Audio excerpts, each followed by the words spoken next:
Matthew chapter 28. I'm reading from the actually it's the Holman Christian Standard Bible today. New translation. My old New American Standard's falling apart, so I've flipped over to this one here for a while. Matthew 28, 1 through 4. After the Sabbath, as the first day of the week was dawning, Mary Magdalene and the other Mary went to view the tomb. Suddenly there was a violent earthquake, because an angel of the Lord descended from heaven and approached the tomb. He rolled back the stone and was sitting on it. His appearance was like lightning, and his robe was as white as snow. The guards were so shaken from fear of him that they became like dead men. And let's stop right there. We'll be looking at some more verses in this chapter and other places in the Bible. But let's look at these guards for a second. These guards were so shaken, it says in verse 4, they were so shaken from fear of him, the angel, that they became like dead men. Now that tells me they passed out, they fainted. I've never been so scared that I'd fainted.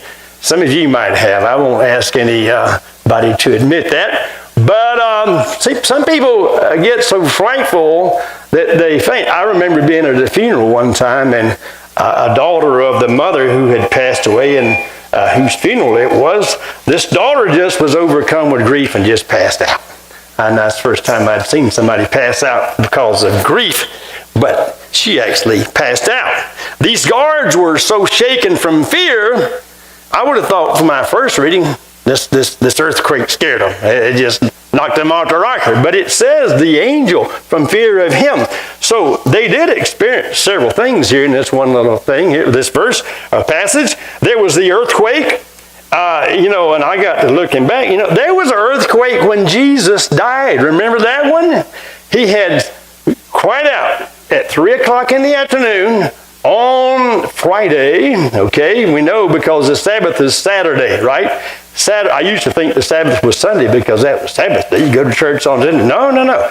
We celebrate worship together on Sunday, the first day of the week, because that's when Jesus was resurrected from the dead. But there was an earthquake when he was on the cross at 3 o'clock. He said, my God, why hast thou forsaken me? And then somebody came and tried to give him something to drink. And then a little later, he cried out again. And he said, Father, into thy hands I commit my spirit. And then there was this earthquake. It said all the rocks were split. And that's when the veil of the temple was split.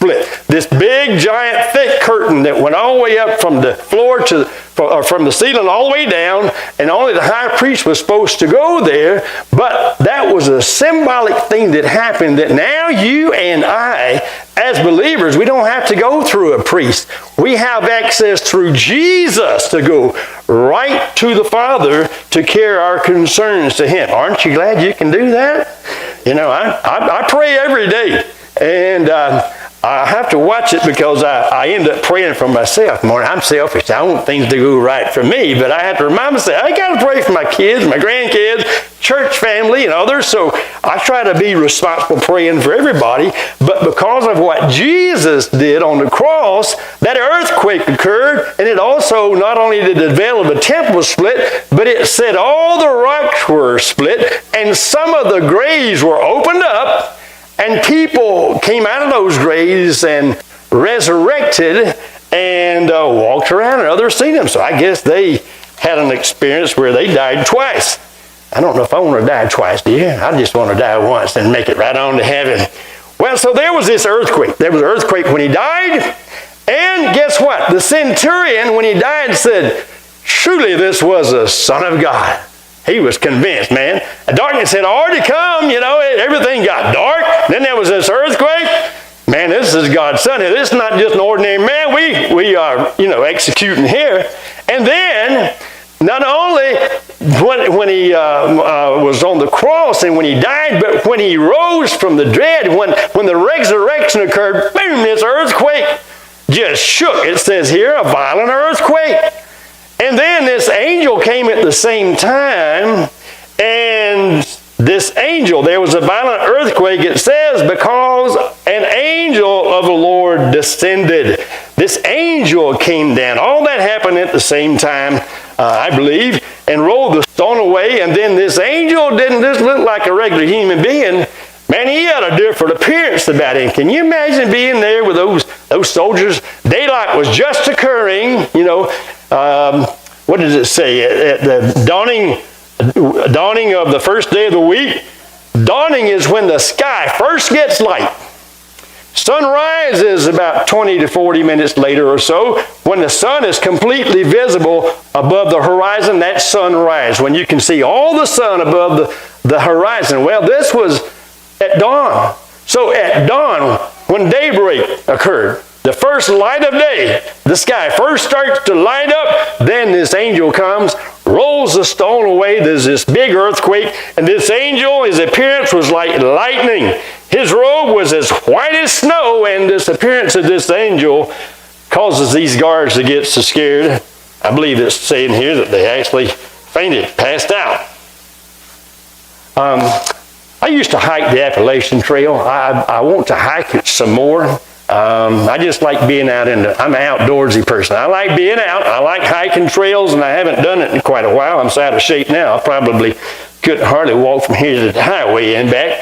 But at the Appalachian Trail, there's people from all over the world that hike that trail. It stretches from Springer Mountain, Georgia, near a state park called Amicalola Falls State Park. Anybody been there before? Okay, some of you have been there. That's where the Appalachian Trail begins, and it goes 2,197 miles all the way up to Maine on the ridge of the mountains, Appalachian Mountains. All right, and you can hike that. People do that. It takes about 3 or 4 months, for most people.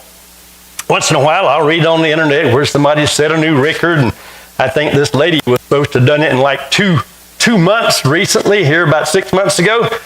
That's booking it. I remember I was hiking one time. I was going up, and I had my backpack, and I was in my 40s probably during that time. And I looked back behind me, and sometimes the trail is long and straight, and you can see a good ways behind you. And there wasn't anybody coming. Well, I started going up this incline, up this mountain. A little bit, I heard these little trekking poles, tick, tick, tick, tick, tick. I looked.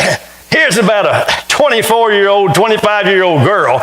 She's hiking, backpack bigger than mine, not even sweating, not even breathing hard, passes by me, good morning, and keeps on going. I've met all kind of different people and seen all different things on that trail. And it's not a good idea probably to go alone on that trail, especially if you're a lady. But I heard a story. There's shuttle service that's offered for that trail, meaning, okay, I want to start at this point, I want to get off at this point. A lot of people will pick out sections and they'll hike sections each year, but they'll leave their car in a safe place and ask some shuttle person to come pick them up, drop them off, and they either, make it back to the car or they're picked up and carried back to the car. I've done all that. Well, this one time I went and I was hiking up Blood Mountain there in Georgia. It's about 30 miles above where the trail actually starts. And I had called and arranged for a guide to meet me there. I think my good friend Bill Wester was with me on this trip. Some of y'all know Bill used to be the banker over in Sneeds. Well, Bill's a good Christian man, so I enjoyed being with him. So we hiked our first hike together and a couple after that, but this was one of those, like second or third or fourth hike that he and I did together. Had arranged for this guy to pick us up on, I believe, a Monday morning. And he picks us up, starts telling us this story. He said, I had these guys lined up. I met them in this, we were meeting at Neal's Gap on the Appalachian Trail. Neal's Gap is the only place on the whole 2,000 miles where the trail actually goes through a building. It's kind of a hiker store with a little hostel, they call it, off on the side. It's like a hotel for hikers. Just carry your tent and hike out, just sleep out in the woods, because it's just a wooden bench, no cushion or anything. You got to provide your own pillow, sleeping bag. But he said, I'm supposed to meet these guys here yesterday morning. He said they arrived, they drove in from somewhere way off. and they drove in and spent the night at this hostel thing, and he was supposed to pick them up on Sunday morning, carry them to Amicalola Falls State Park there at Springer Mountain, and they were supposed to hit the trail there and start hiking. Well, he came to drop them off, and they told him, man, we're not going. He said, what's happened? You know, scheduled me, and now I've spent gas expense getting here. They said, well, we came in last night, and we saw this ghost. There was a ghost appeared. We were in that little hostel place there, and this ghost came in. And looked like a lady angel flying around. And she had wings and dressed in white, and, you know, it was bright white stuff. And he said she was carrying a handkerchief around, wanting to know if she could wipe our tears. Anyway, they said, we left. We got out of there and stayed in the vehicle all night long. We didn't go back in there. But we're going home. We're not staying on. We're not hiking this trail. So these guys were scared to death. I thought that's how these soldiers must have been scared kind of the same way. So, you know, they were pretty scared, and people get scared of things. But then there's this second thing here. Let's look at this empty tomb. Verse 2 says, the angel rolled the stone away. I think a very important point here is this angel didn't roll the stone away so Jesus could get out. The angel rolled the stone away so that others could see that he had come back to life and had left the tomb. He's no longer inside. And 6. These women had arrived, and I think this probably happened after these soldiers had left. The angel said to the women, do not be afraid, for I know that you are looking for Jesus who has been crucified. He is not here, for he has risen just as he said. Come see the place where he was lying. In 2007, there was this Canadian filmmaker, along with this movie director named James Cameron, who was the director for a movie called The Titanic. And they were doing this documentary called The Lost Tomb of Jesus.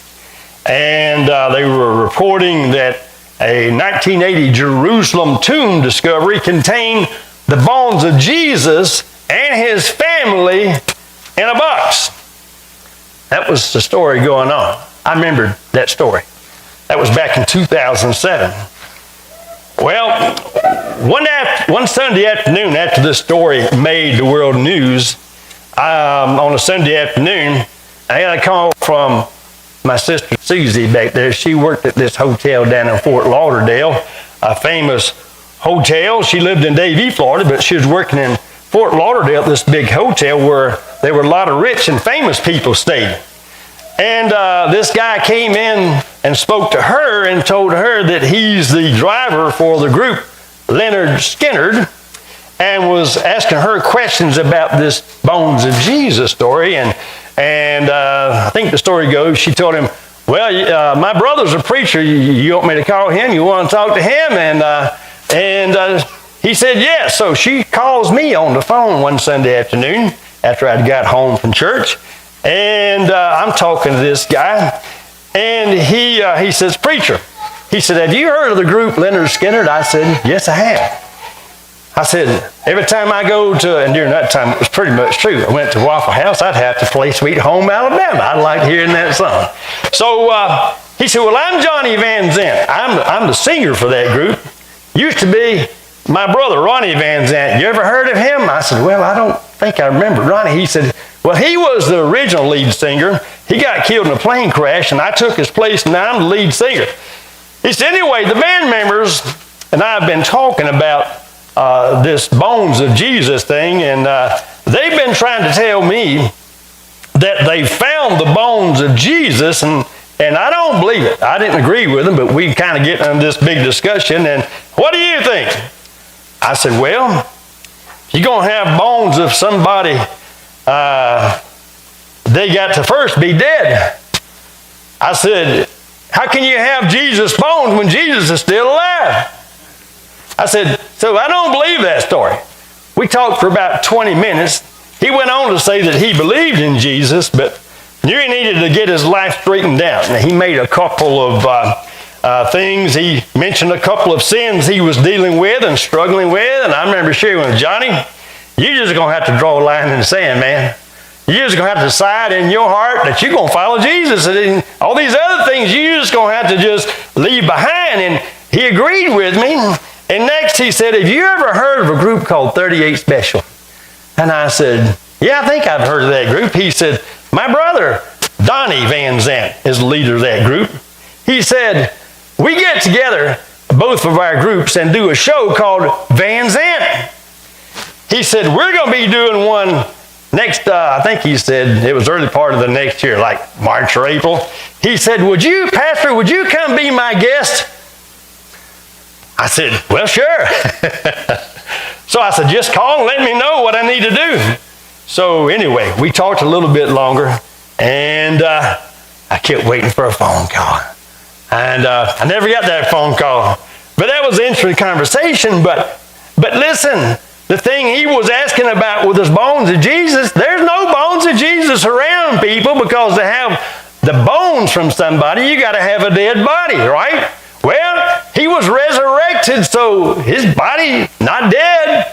He resurrected. There aren't any bones of Jesus laying around.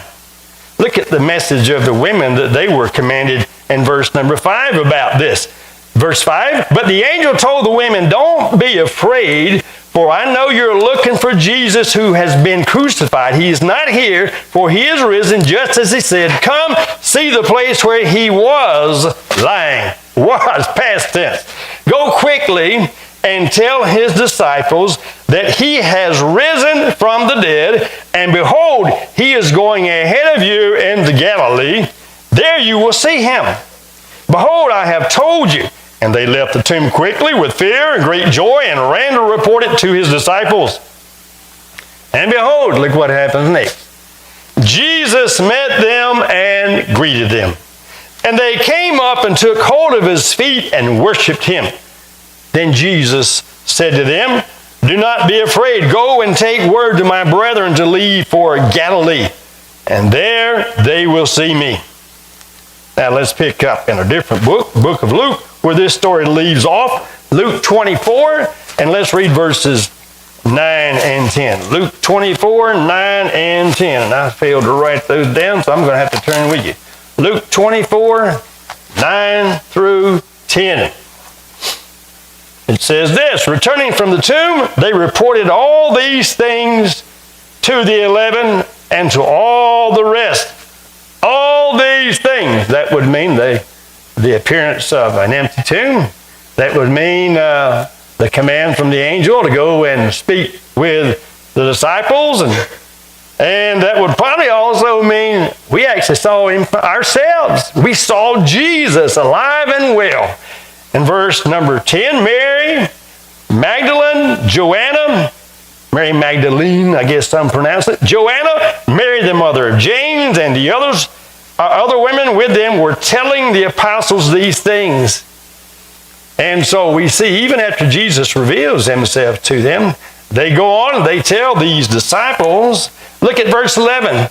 But these words seem like nonsense to them, and they did not believe the women.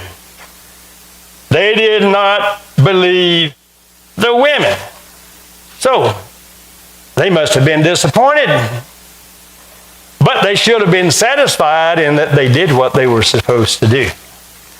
They had received instructions, things they were supposed to do and say, and they were witnesses, and they went and shared. And just like many times today, you and I share. We see people going through things, and we see people, we know in our heart, these people need Jesus. Of course, anybody needs Jesus no matter what they're going through, right? But when we share, people don't always respond. It's like our words are nonsense. And it's happened right here first with these women, and it happened ever since that time. Even with these soldiers that passed out. You look back in chapter 28 of Matthew. Let me read this passage to you. Look what happened to them. They went, in verse 11, the last part, They went and reported all of this earthquake and this appearance of this angel, and probably themselves had seen the tomb empty. They went and talked to the chief priest. And verse 12, after the priests had assembled with the elders, had agreed on a plan, they gave money to the soldiers, a large sum of money, and told them, say this, don't tell people that, man, he rose from the dead. We're going to pay you now to keep your mouth shut. Here's what you're going to say instead. Say that his disciples came during the night and stole him while we were sleeping. If this reaches the governor's ears, who was Pilate, we will deal with him and keep you out of trouble. So they took the money and did as they were instructed, and this story has been spread among Jewish people to this day. Do you know there's people who do not believe Jesus had resurrected from the dead? There's plenty that don't believe that. And I'm going to skip some pages here. We're running out of time. I remember when I was working at West Bainbridge Middle School, teaching basic music. And I taught grades 6, 7, and 8. And there were about 750 students there, and I taught everybody. Everybody had to come through my doors. There was this one student there, a 6th grade boy, and he was such a behavior problem that he had an adult assigned to him all day long, every day, to follow him around, all his classes, he ate lunch or whatever. He had to have this adult with him, a retired military soldier. And he kept him under control. Well, one day in my class, we were singing a Christian song, and it was about Jesus, and I had an advantage over all the other teachers in the education system. I had in my benchmarks and stuff, I had the responsibility of teaching music and teaching history about important people who had an impact on music. Guess who's probably had more songs written about him than anybody else? So I shared a lot about Jesus, and I knew I could back it up, and I was safe. Legally, I could share any and everything about Jesus. So I always taught about the resurrection during Easter time, and I was teaching this class with this behavior student and his assigned adult with him. And all of a sudden, I was talking about Jesus, being resurrected from the dead. And that little boy, he never said a word before or after that. He said, do what? He said, you mean the man came back to life? I said, yes, he came back to life. And then just as quick, that adult assigned to him said, no wonder, Mr. Ellis, no wonder. Talking about his behavior, not a believer in Jesus. But that was just over in Bainbridge, Georgia, not far away. And so there are people today that I guess had never heard about Jesus. This was 20 years ago at least, back in 2005 probably. So that's been a while back. It's probably worse now with people. But just like these ladies had some instructions, I want to point you as we close to instructions that you and I have. Let's see if I can find a good place to wind this down. Let's look at chapter 24 of Luke again. Jesus had appeared to these women. These women had went and shared with the disciples all that they had seen. And then later on that same day, on Resurrection Day, in Luke 24, verse 36, they were having a discussion. And as they were saying these things, he himself stood among them. All of a sudden, here's Jesus just appears in a room. Didn't come through the doors. He just appeared. There he was. And he said to them, peace be to you. But they were startled and terrified and thought they were seeing a ghost. Why are you troubled, he asked them. And why do doubts arise in your hearts? They were still being unbelievers. They weren't convinced. Even Jesus had told them, look, I'm going to rise again on the third day. And these people that had these experiences, the ladies, And others who had seen him were saying, look, man, we've seen him. He's alive. We've seen him. And they were still doubting. He says in 38, why are you troubled? Why do doubts arise in your hearts? Look at my hands and my feet, and it is I myself. Touch me and see, because a ghost does not have flesh and bones, as you can see I have. Having said this, he showed them his hands and feet, but while they still could not believe because of their joy and were amazed, he said to them, do you have anything here to eat? So they gave him a piece of broiled fish, and he took it and ate it in their presence. And this was a way of proving he wasn't a ghost. Ghosts don't eat. Jesus ate it. He was human. He was God in the flesh again.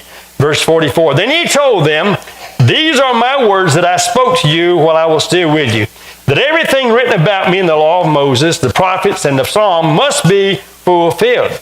Then he opened their minds to understand the Scriptures. He also said to them, this is what is written. The Messiah should suffer and rise from the dead the third day. And look what's supposed to happen next. And repentance for forgiveness of sins would be proclaimed in his name to all nations, beginning at Jerusalem. You are witnesses of these things. And that's pretty much what he said, or what Matthew said he said. In Matthew 28, we know this is the Great Commission. In the same conversation, he says, all authority has been given to me in heaven and on earth. Matthew 28, now verse 19. Go, therefore, and make disciples of all nations, baptizing them in the name of the Father and of the Son and of the Holy Spirit, teaching them to observe everything I have commanded you. And remember, I am with you always to the end of the age. So there, listen, if you and I really believe in the resurrection, then we need to be doing our part in response to the resurrection. Go and make disciples of all nations. Now, we do that with the gospel. We do that by first getting people saved, and then the discipleship process continues. But getting them on the winning team, we must be just like these women. We must be witnesses of the things that we have seen and know about, and obedient to what we've been told to say. And they were obedient, and they shared. Again, remember, they were not believed. But you and I, it's not our responsibility to be convincers, but we're to be witnesses. We tell and leave the results up to God. We're responsible if we share and then leave the results to God, and it's up to that person and God then. But if we truly believe that there's been a resurrection, how can we be silent? How can we remain silent and not share with others the very thing that will help them to have an abundant life here on earth today and keep them out of that place called hell? Amen? It's a great day. It's a wonderful day, but I just urge you and remind myself, we must be about the business of making disciples. You stand together with me in prayer.